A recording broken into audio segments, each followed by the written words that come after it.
તેજ રફતારની મજામાં સજા જ મળે છે, એમાં પણ સોશિયલ મીડિયાની ઘેલછામાં કરેલા સ્ટન્ટ યુવાનોને મોતના મુખમાં ધકેલી દે છે। રાજકોટ પોરબંદર હાઈવે પર પૂરપાટ ઝડપે જતી કારનો અકસ્માત ગમખ્વાર અકસ્માત સર્જાયો અને જેતપુર નજીક પેડલા ચોકડી પાસે સ્પીડમાં જતી નવી નક્કોર કાર દિવાલ સાથે અથડાઈ ગઈ। કારમાં સવાર 3 યુવકો પૈકી 2નું મોત નીપજ્યું છે, તો ગંભીર રીતે ઘાયલ 2 યુવકોમાંથી એક યુવકે જૂનાગઢ ખાતે સારવાર દરમિયાન દમ તોડ્યો હતો, જ્યારે હજુ એક યુવકની સારવાર ચાલી રહી છે। નોંધનીય છે કે અકસ્માત પહેલા યુવકોએ પૂરપાટ ઝડપે કાર ચલાવી હોવાની સ્ટોરી પર સોશિયલ મીડિયા પર અપલોડ કરી હોવાનું સામે આવ્યું છે। તો અકસ્માત બાદ લોકોના ટોળા ઉમટ્યા હતા અને ટ્રાફિક જામની સ્થિતિ પણ સર્જાઈ હતી। સમગ્ર મામલે જેતપુર ઉદ્યોગનગર પોલીસે વધુ તપાસ હાથ ધરી છે।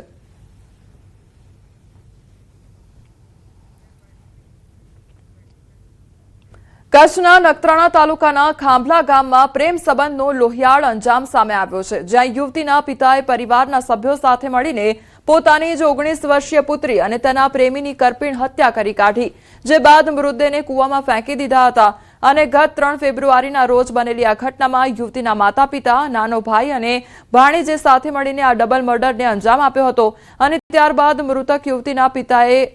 ગુનો નોંધવાની કામગીરી કરી હતી અને પોલીસને ગુમરાહ કરવાનો પણ પ્રયાસ કરવામાં આવ્યો હતો, પરંતુ 1.5 મહિના બાદ પોલીસની સઘન પૂછપરછમાં પિતા ભાંગી પડતા પાપનો ઘડો ફૂટ્યો હતો અને 100 ફૂટ ઊંડા કૂવામાંથી 5 કલાકની ભારે જહેમત બાદ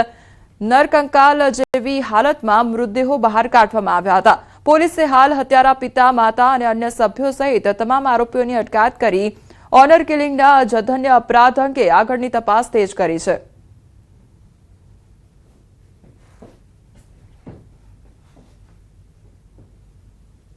રાજાભાઈ રબારી, એની માતા હિમાબેન રબારી, એમનો ભાણેજ જેનું નામ છે સોમા ઉર્ફે પબા રબારી અને આ વંકાભાઈનો છોકરો જે કાયદાના સંઘર્ષમાં આવેલો છે, આ 4 જણાએ ભેગા થઈને આ લોકોની હત્યા કરી છે એવી જે તપાસમાં હકીકત નીકળી, એ આધારે નખત્રાણા પોલીસ દ્વારા ગુનો દાખલ કરવા